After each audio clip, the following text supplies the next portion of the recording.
Sen, yung other issue lang po, no? Si VP Sara, binabanatan po siya ngayon sa issue ng confidential and intelligence fund. Alam mo, nakakaloka na yung banat kay VP Sara. Ang aga-aga naman nila. Yung mga atat na tumakbo sa 2028, alalahanin 5 taon pa. 5 taon pa. Huwag kayo nagmamadali. Grabe naman. Nabibinay ang pobreng VP natin. Huwag naman ganun. Palibasa, lead, talagang lupa-kupakan na. Ang aga naman. Okay. Thank you, sir.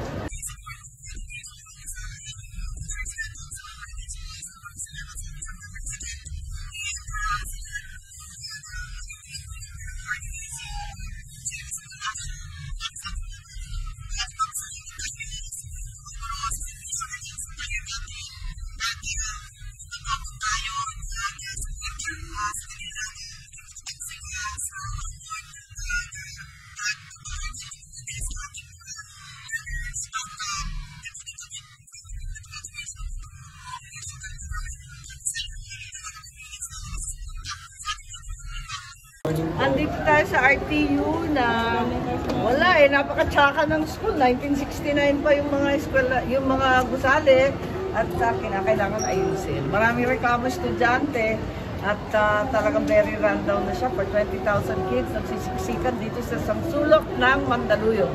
Pero alam naman natin, against all odds itong eskweleng to kasi parating tinatanggal at pino-fold na sa mas malaki. Pero kahit pa paano, andito sila at nag-expand pa sa Pasig.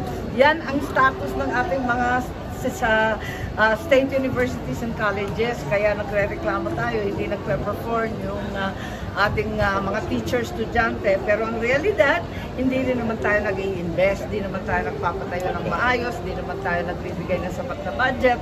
Kaya eto ang resulta. Kaya andito ako ngayon para tumulong. Iba naman ang ayuda natin sa araw na ito, puro sektoral. Nag-umpisa ako kanina sa San Juan sa mga TODA.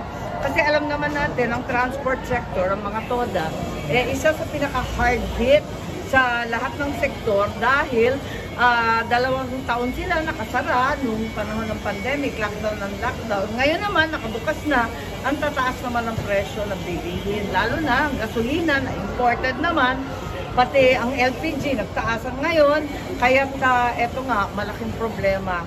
In the meantime, I'm also giving today dito sa Mandaluyong at sa Pasig ng mga ayuda para sa ating mga estudyante. Sen, speaking of ayuda, no? 2023 na po ngayon. Doon po tayo, Sen, gaano po kahalaga yung pamimigay ng ayuda ngayong 2023 despite of the inflation? Yes, dahil hindi nga tayo makahabol sa inflation, napakataas ng inflation, duda natin umabot na naman, pumatak na naman sa 6% itong buwan na to dahil nagtaasan ng presyo. Ngayong umaga, balitang-balita na naman yung mga itlog, nagtaasan ng isang tray ng 20 to 30 pesos, mabigat talaga, kaya yung mga nanay natin hindi na malaman kung anong lulutuin at lahat napakamamahal. So sana magtulungan tayo. At ito nga, yung ayuda, yung AIC. Kasi ang alam natin, yung pantawid pamilya, yung 4Ps na tinatawag, pantawid pamilya, binibigay lang sa mga pamilya na may anak na under 18 years old. Ibig sabihin, out dyan yung mga senior citizen. Kulang-kulang naman yung social pension na binibigay. Kaya hinahabol natin for 2024. Yun ang ating mini-workout, pati yung centenarian, octogenarian, nonagenarian. Basta yung 80, 90, and 100 years old. Habulin natin yan dahil kawawa naman yung seniors natin at aanhin pa ang damo kung patay na ang kabayo. Sabi nga, huwag na natin hintayin yung 100 years old.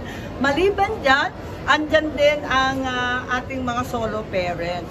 Dahil alam natin yung solo parents walang naman nabigay. Yung PWs natin, yung pinipili natin, yung mga talagang hindi na makapagtrabaho. Yung makapagtrabaho, bigyan naman natin ng pagkakataon. At syempre, itong hard hit nga na sektor, katulad ng TODA, sa amin sa Ilocos, hard hit din yung ating mga farmers at yung tourism sector. Marami talagang tinamaan ng pandemic, hindi pa nakakabangon. So ito yung pagtuunan natin ng pansin.